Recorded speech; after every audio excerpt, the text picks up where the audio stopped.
Après avoir embarqué dans un avion sous un faux nom, avec une mallette pleine de fils et une demande audacieuse, D.B. Cooper est l'homme qui a donné des nuits blanches aux forces de l'ordre pendant des décennies. Et le pire, c'est que personne ne savait qui il était, du moins jusqu'à maintenant.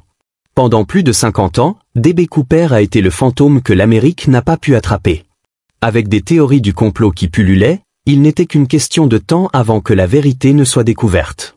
Désormais, après 54 ans, la véritable identité de D.B. Cooper a été révélée. Comment l'a-t-on trouvé, et quelles vérités vont être dévoilées? Découvrons-le. Comment un seul homme a-t-il réussi un braquage qui a laissé les Américains émerveillés et les forces de l'ordre frustrées? Avec un parachute mystérieux et un enquêteur persistant, toutes les preuves pointent vers un seul homme.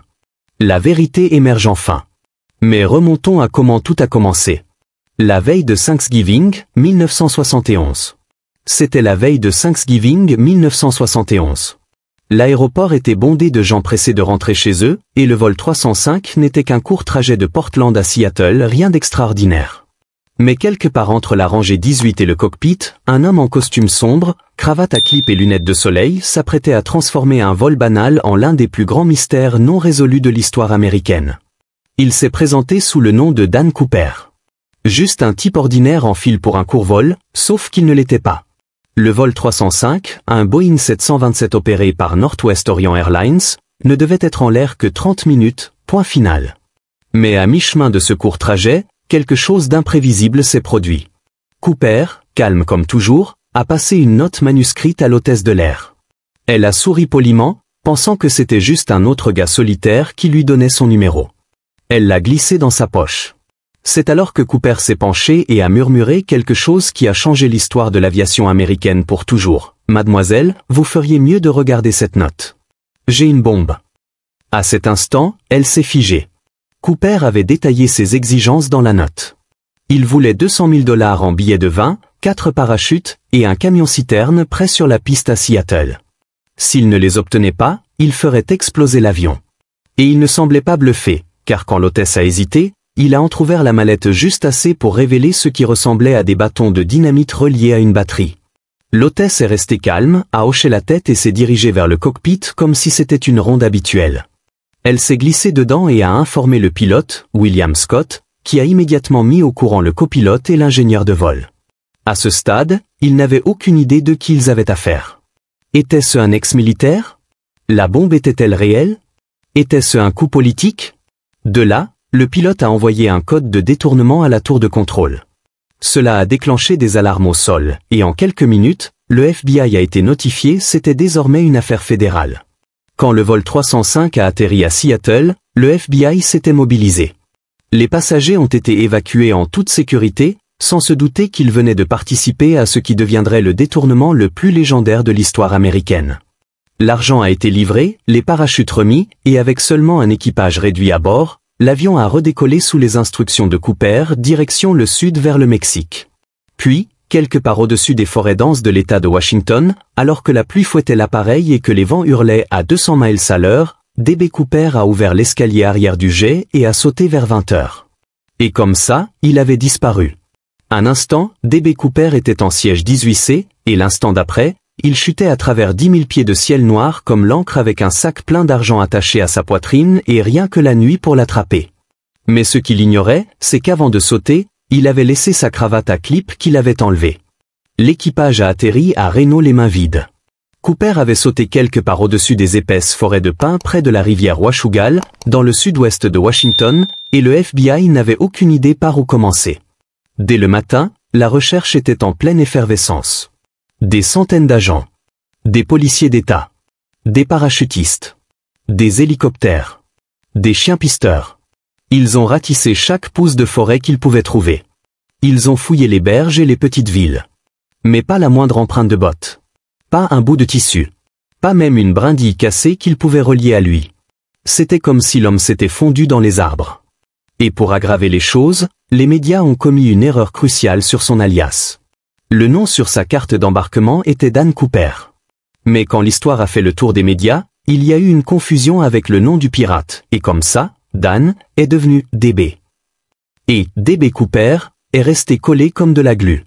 Le FBI a poursuivi chaque piste. Plus de 1000 suspects ont été investigués. Un homme a même confessé sur son lit de mort, mais il s'est avéré qu'il était juste seul et voulait de l'attention. Aucun ADN collecté, aucun échantillon d'écriture, et même pas les billets de rançon n'ont donné de pistes solides. Sauf une. Un voyage de camping innocent s'est révélé être un tournant pour le FBI, car une piste solide est enfin devenue l'une des raisons de rouvrir l'affaire près d'une décennie plus tard.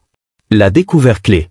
9 ans plus tard, quand le drame s'était un peu calmé, un garçon de 8 ans en camping avec sa famille a trouvé quelque chose d'étrange enterré dans le sable le long de la rivière Columbia.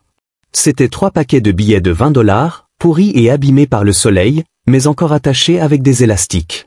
Ils ont trouvé ça bizarre et ont alerté la police. Après une série d'investigations, le FBI s'est impliqué et a confirmé que les numéros de série correspondaient parfaitement à ceux emballés dans le sac du gars qu'ils avaient cherché avec acharnement. C'était une piste et probablement suffisante pour ouvrir l'affaire. C'était le premier et unique indice physique que Cooper avait laissé derrière lui. Et cela a soulevé plus de questions que de réponses. Était-il mort dans la chute et l'argent avait-il été emporté par le courant? Ou l'avait-il planté là juste pour embêter les fédéraux?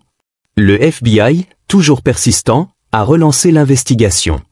Les équipes ont fouillé la zone de Tenabar, des plongeurs ont ratissé la rivière Columbia, et des analystes forensiques ont examiné l'argent pour des indices.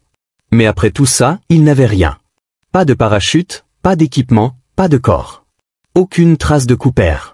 Juste 3 paquets croûteux de billets de 20 trouvés par un petit garçon et des milliers de nouvelles questions sans réponse. Malgré cela, l'affaire est restée techniquement ouverte. Pendant des décennies, le FBI l'a gardée dans les livres comme une affaire active mais froide. Mais en 2016, le FBI avait épuisé tous les angles et a finalement décidé de clore officiellement l'affaire après 45 ans, l'arrangeant comme l'un des plus grands crimes non résolus de l'histoire américaine.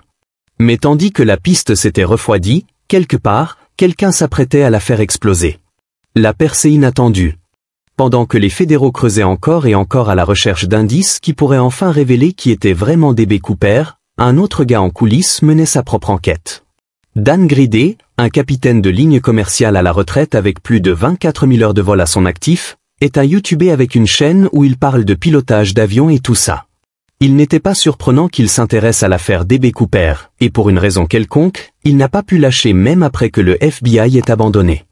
Il a passé des années à étudier les journaux de vol, les cartes de terrain, les vitesses de vent, et les dossiers du FBI que la plupart des gens ignoraient même l'existence. Il a recréé des scénarios de saut, disséqué des modèles de parachute, et passé en revue chaque détail de l'évasion de Cooper. Pas pour les clics, pas pour la gloire, mais parce qu'il croyait vraiment pouvoir le résoudre. Et en 2023, plus de 50 ans après le détournement légendaire, Dan est tombé sur quelque chose qui vous ferait dresser les cheveux sur la tête. Dan a suivi une intuition jusqu'à une unité de stockage poussiéreuse en Utah. L'unité avait autrefois appartenu à une femme liée à la famille de Richard Floyd McCoy Jr., un nom qui flottait dans les cercles D.B. Cooper depuis des années mais n'avait jamais vraiment collé. La plupart pensaient que c'était une autre impasse. Mais Dan avait trouvé quelque chose. Cela allait changer la trajectoire de ce que le FBI, le pays entier, et même Dan pensaient savoir sur Cooper. À l'intérieur de cette unité oubliée, enfouie sous des boîtes de livres et de souvenirs, Dan a trouvé un parachute. Et pas n'importe quel parachute. Il correspondait exactement à la description de celui demandé par Cooper. Cet équipement était vieux, style militaire, avec des modifications particulières qui correspondaient à des détails spécifiques des dossiers du FBI datant de 1971. Mais c'est d'où venait le parachute qui a donné des frissons à Dan. L'unité avait un lien direct avec McCoy, l'homme qui, seulement 5 mois après la disparition de Cooper, a détourné un avion en utilisant exactement le même scénario. C'est alors que Dan a su que les deux événements n'étaient pas une coïncidence. Ce parachute était l'objet qu'il y ait 2 crimes non résolus avec une précision choquante. Et soudain, McCoy n'était plus une note de bas de page. Il était le favori. Parce que si ce parachute appartenait à Cooper et provenait de McCoy, alors peut-être, juste peut-être, c'était le même homme depuis le début. Ce que Dan a trouvé ensuite n'était pas juste un autre indice. C'était une vérité enfouie, cachée en pleine vue, avec le pouvoir de réécrire tout ce que nous pensions savoir sur le mystère le plus légendaire de l'histoire américaine. Mais la pièce principale cachée en vue qui était cruciale pour tout le monde était de découvrir exactement qui était Richard McCoy. Qui était-il? Et pourquoi revenait-il sans cesse dans des endroits bizarres de l'affaire D.B. Cooper? Richard McCoy Jr. Si vous écriviez le CV de Richard McCoy Jr., Sans contexte, vous penseriez probablement qu'il sortait tout droit d'un film Hallmark patriotique. Né et élevé en Utah, McCoy était un mormon dévot, un vétéran décoré de la guerre du Vietnam, et un pilote d'hélicoptère qui volait dans des zones de combat et rentrait indemne. C'était aussi un homme de famille, marié avec des enfants, et au moment de son arrestation, il étudiait pour un diplôme en droit à l'université Brigham Young. Ses voisins le décrivaient comme poli, calme et profondément religieux. Pour tous ceux autour de lui, McCoy ressemblait au rêve américain enveloppé dans un uniforme impeccable. Derrière cette image parfaite se cachait quelque chose que personne n'attendait, car 5 mois après que D.B. Cooper soit devenu une légende, McCoy a fait exactement la même chose, mais cette fois, c'était plus bruyant. Cela s'est produit le 7 avril 1972. McCoy a embarqué sur le vol 855 de United Airlines à Denver, portant une mallette et vêtu d'un costume d'affaires. Il n'a pas crié. Il n'a pas paniqué. Comme Cooper, il a remis une note à une hôtesse et l'a calmement informé qu'il avait une bombe. Puis sont venues les exigences, 500 000 $ en liquide, 4 parachutes et un avion ravitaillé prêt à partir pour San Francisco. Ça vous semble familier? McCoy a exécuté le plan comme s'il l'avait étudié ligne par ligne. Après la livraison de la rançon, il a ordonné au pilote de redécoller, et quelque part au-dessus de l'Utah, comme le fantôme avant lui, il a sauté. Le FBI était abasourdi.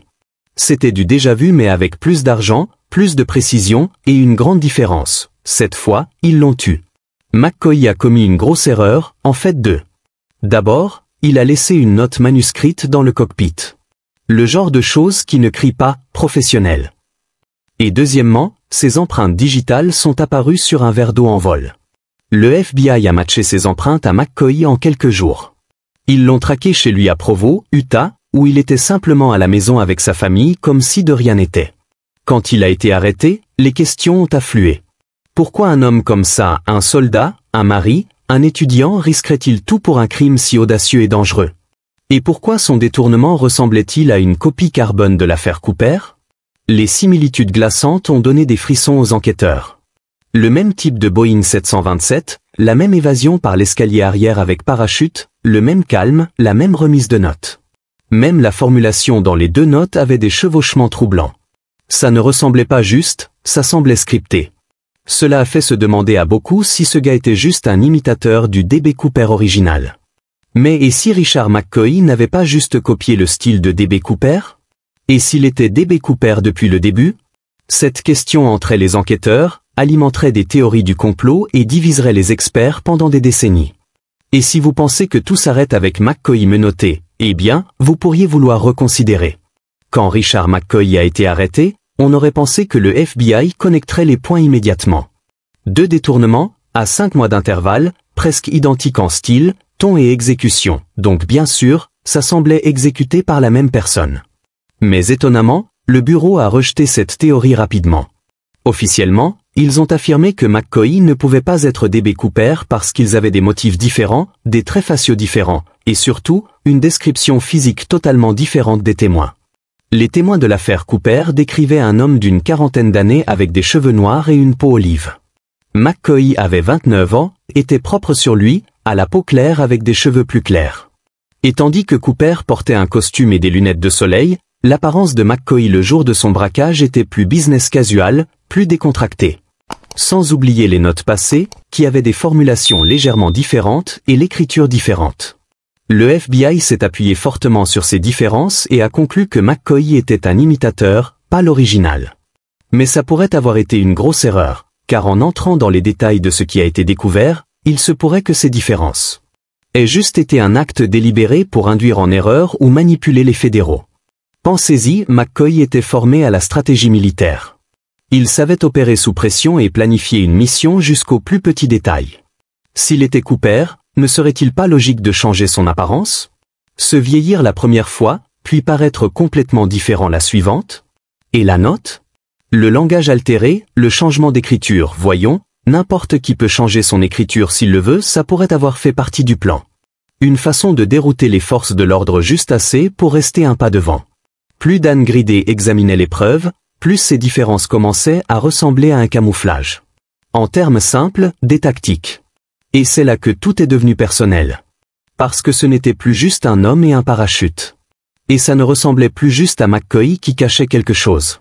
Maintenant, c'était sa famille, les gens qui avaient vécu pendant des années sous un nuage de silence. Il semble qu'ils en savaient plus qu'ils n'en avaient jamais laissé paraître, car ils protégeaient peut-être un secret si lourd qu'il a façonné chaque partie de leur vie. L'investigation de Dan avait remué quelque chose de plus profond que de simples faits froids et de vieilles photos. Et maintenant, c'est là que la vérité est révélée. Les secrets de la famille McCoy. Pour le monde, Richard Floyd McCoy Jr. était un héros de guerre, un homme de foi, un père aimant et un mari attentionné. Mais derrière les portes closes, dans les murs étroits de sa maison en Utah, une tension différente pulsait discrètement. Pas une de peur ou de confession, mais une de silence. Et le silence, comme nous l'avons appris dans des histoires comme celle-ci, ne signifie pas toujours qu'il n'y a rien à dire. Après avoir réussi le détournement du vol 885 et avoir été capturé, Richard McCoy a été condamné à 45 ans de prison. Mais 2 ans plus tard, lui et d'autres détenus de la prison de Pennsylvanie ont planifié une évasion et sont finalement partis dans un camion poubelle. Cependant, la chance s'est épuisée 3 mois plus tard, et ils ont été traqués. D'une manière ou d'une autre, Richard a mis la main sur une arme et a commencé à tirer, ce qui a mené à une fusillade entre lui et des agents du FBI, entraînant sa mort en 1974. Donc c'était une pensée folle de penser que le parachute prétendument utilisé par D.B. Cooper pouvait être le même dans le stockage de Richard. Dan Gridley le savait, et une fois qu'il a trouvé le parachute enfoui profondément dans une unité de stockage liée à la famille de McCoy, il ne voulait pas juste des réponses. Il a commencé à contacter. D'abord, les enfants de McCoy. Email. Lettres. Messages passés par des contacts mutuels. Mais la réponse était toujours la même, rien. Pas un mot. Pas même impoli, non. Juste du silence. Au début, Gridley pensait que c'était de la résistance.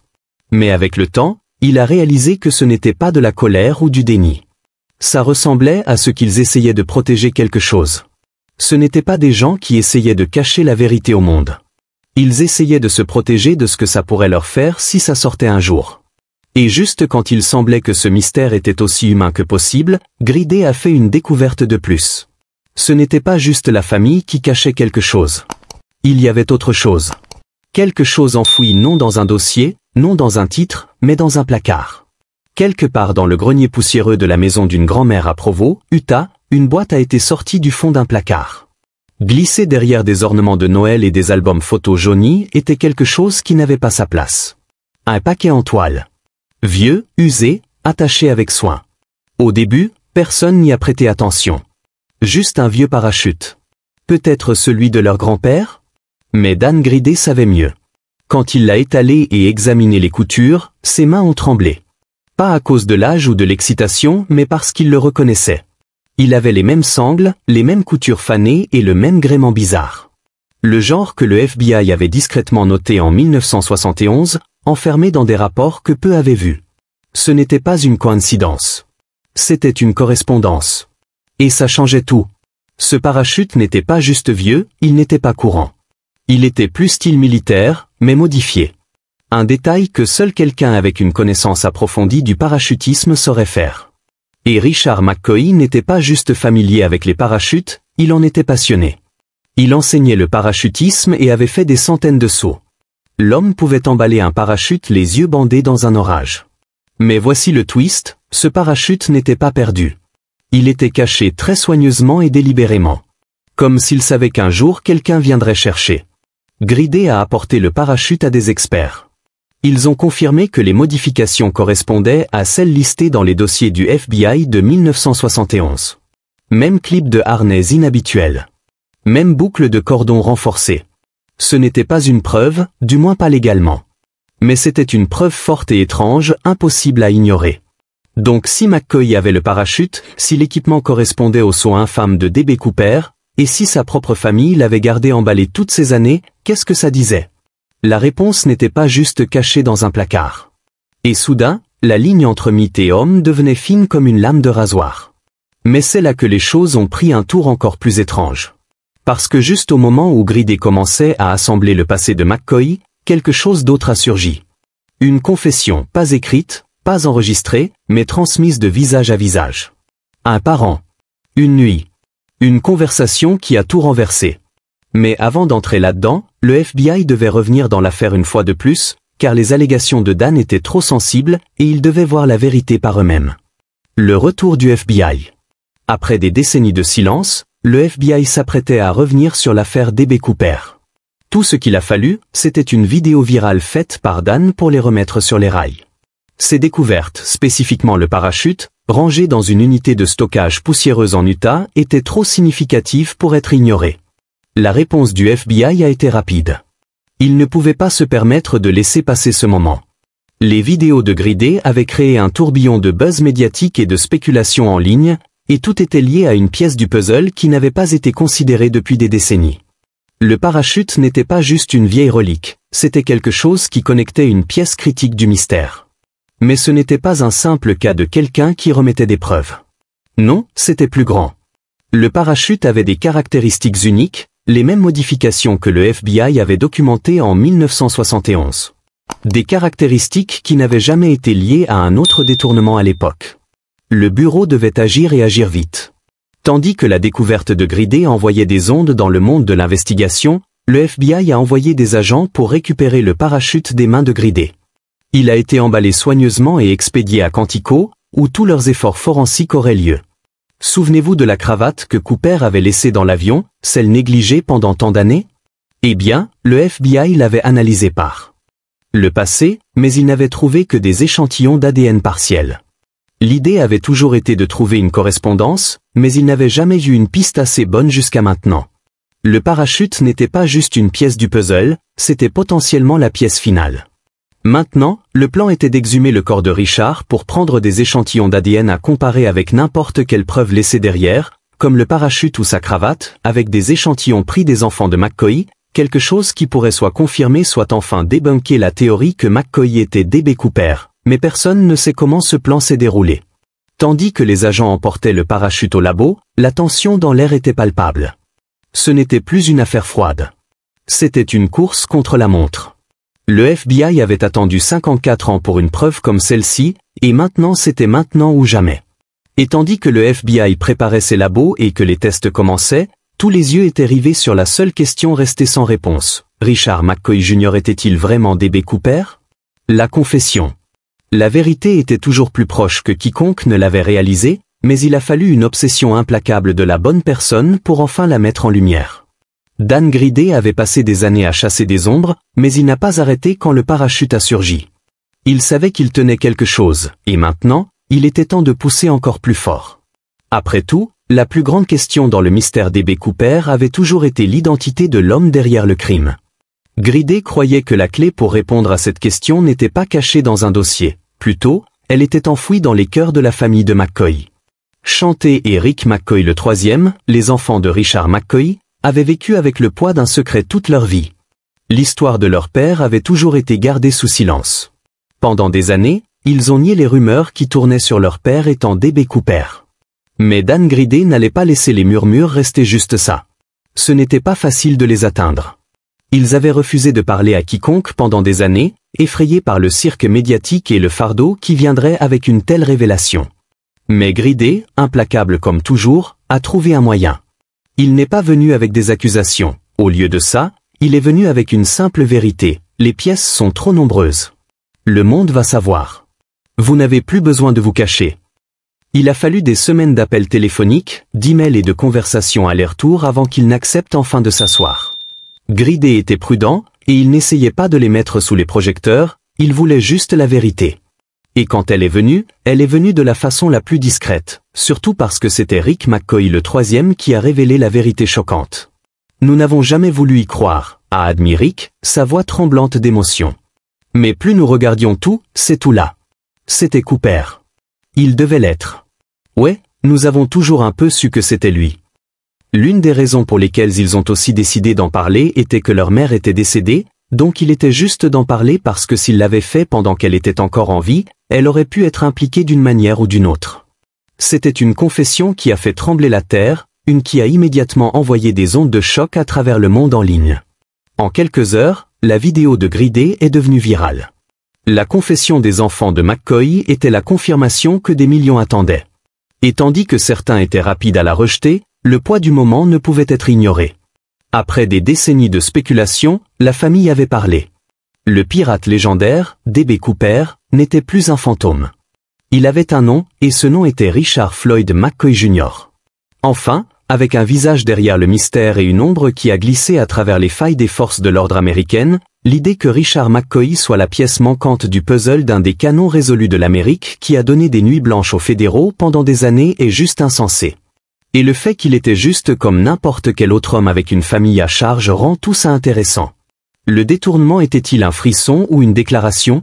Ou était-ce sa propre façon de reprendre le pouvoir d'un monde qu'il avait mâché et craché?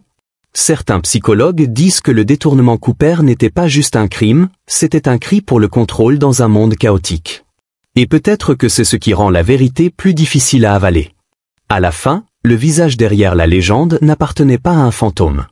Il appartenait à Richard Floyd McCoy Jr., un homme qui voulait plus que de l'argent et de la liberté et qui, à sa manière tordue, l'a pris. Mais est-ce encore une légende si l'homme derrière était juste humain? Tandis que plus de preuves émergent et que l'investigation de Gridley continue de gagner en momentum, le monde assemble lentement non seulement les actions de Richard McCoy, mais l'homme lui-même, ses motifs, ses failles, et le désespoir tranquille qu'il a peut-être poussé. Le détournement n'était pas un crime parfait. Il était imprudent, audacieux, et condamné dès le départ. Pourtant, d'une manière ou d'une autre, il a capturé l'imagination d'un pays entier. À une époque où les Américains luttaient avec la méfiance envers le gouvernement et le chaos à l'étranger, la légende de D.B. Cooper offrait quelque chose d'étrangement réconfortant. Un mystère qui défiait le système, un homme qui disparaissait sans trace. Maintenant, ce mystère a un battement de cœur à nouveau. Pour chanter Eric, la décision de parler n'était pas à propos de l'héritage, c'était à propos de la paix. À propos de lâcher quelque chose qu'il n'avait pas demandé à porter. Et pour Dan Gridley, c'était à propos d'honorer enfin la poursuite de la vérité, peu importe à quel point elle s'est avérée étrange ou douloureuse. L'affaire D.B. Cooper peut maintenant être considérée comme résolue aux yeux de beaucoup, mais comme tous les grands mystères, ses échos resteront. Parce que même si nous connaissons son nom, nous nous demanderons toujours, qu'est-ce que McCoy a encore réussi?